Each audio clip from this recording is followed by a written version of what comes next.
Amruthadhaare serial ಹೆಂಡತಿ ಜೀವಕ್ಕೆ ರಕ್ಷಾ ಕವಚನಾದ ಗೌತಮ್ ಅಸಲಿ ವಿಚಾರ ಗೊತ್ತಾದ್ರೆ ಏನು ಗತಿ.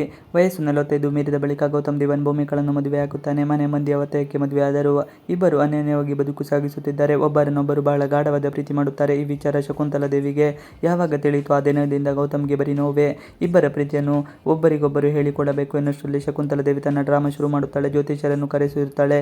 ಸುಳ್ಳು ಜ್ಯೋತಿಷ ಹೇಳಿ ಗೌತಮ್ ದಿವಾನನ್ನು ನಂಬಿಸುವ ಕೆಲಸ ಮಾಡುತ್ತಾಳೆ. ಗೌತಮ್ಗೆ ತನ್ನ ಮಲತಾಯಿ ಶಕುಂತಲಾ ದೇವಿ ಅಂದರೆ ಬಹಳ ಪ್ರೀತಿ.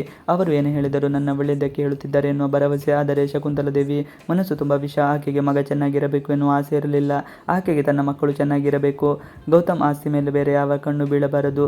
ಗೌತಮ್ಗೆ ಹೊಸ ಜೀವನ ಕಟ್ಟಿಕೊಳ್ಳಲು ಬಿಟ್ಟರೆ ತಾನೇ ಇದ್ದರೆ ಪ್ರಾಬ್ಲಮ್. ಅದಕ್ಕೆ ಹೊಸ ಜೀವನ ಕಟ್ಟಿಕೊಳ್ಳಲು ಬಿಡದೇ ಇದ್ದರೆ ಈ ರೀತಿ ಆಗಲು ಸಾಧ್ಯವೇ ಇಲ್ಲ ಎಂದು ಹೊಂಚು ಹಾಕುತ್ತಿರುತ್ತಾಳೆ.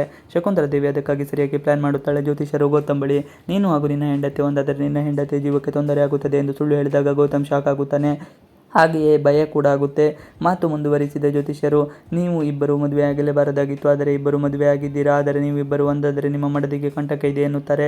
ಹೆಂಡತಿ ಜೊತೆ ದೇವಸ್ಥಾನಕ್ಕೆ ಹೊರಟ ಗೌತಮ್ ಇದನ್ನೆಲ್ಲ ಜ್ಯೋತಿಷರು ಹೇಳಿದಾಗ ಇದು ಭೂಮಿಕಾ ಇರುವುದಿಲ್ಲ. ಭೂಮಿಕಾ ಇದ್ದಲ್ಲೇ ತಿಳಿದಿದ್ದ ಗೌತಮ್ ತನ್ನ ಹೆಂಡತಿಯನ್ನು ಕರೆದುಕೊಂಡು ದೇವಾಲಯಕ್ಕೆ ಹೋಗುತ್ತಾನೆ. ಅಲ್ಲಿ ವ್ರತವನ್ನು ಆಚರಣೆ ಮಾಡುತ್ತಾನೆ.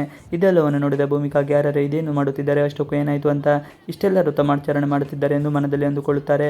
ಗೌತಮ್ ಬಳಿ ಇದೆಲ್ಲ ಯಾಕೆ ಮಾಡುತ್ತಿದ್ದೀರಾ ನೀವು ಎಂದು ಕೇಳಿದಾಗ ಮನೆಯವರ ಒಳ್ಳೆಯದಕ್ಕೆ ನಾನು ಇದೆಲ್ಲ ಮಾಡುತ್ತಿದ್ದೇನೆ. ಮನೆಯವರು ಚೆನ್ನಾಗಿ ಇದ್ದರೆ ನಾನು ಕೂಡ ಚೆನ್ನಾಗಿರುತ್ತೇನೆ ಎಂದು ಹೇಳುತ್ತಾನೆ. ಗೌತಮ್ ಸ್ಥಿತಿ ಕಂಡು ಅತ್ತ ಭೂಮಿಕಾ. ಇದನ್ನು ಕೇಳಿದ ಭೂಮಿಕಾಗೆ ಅಳು ಬರುತ್ತದೆ. ಗೌತಮ್ ಮನೆಯವರಿಗೆ ಎಷ್ಟೆಲ್ಲ ಕಷ್ಟಪಡುತ್ತಿದ್ದಾರೆ. ಆದರೆ ಅವರಿಗೆ ಒಳ್ಳೆಯದು ಬಯಸುವರು ಯಾರು ಜೀವನವೂ ನನಗೆ ಅಲ್ಲಿ ಕಾಣುತ್ತಿಲ್ಲ ಎಂದು ಮನದಲ್ಲಿ ನೋವು ಅನುಭವಿಸುತ್ತಿದ್ದಾಳೆ.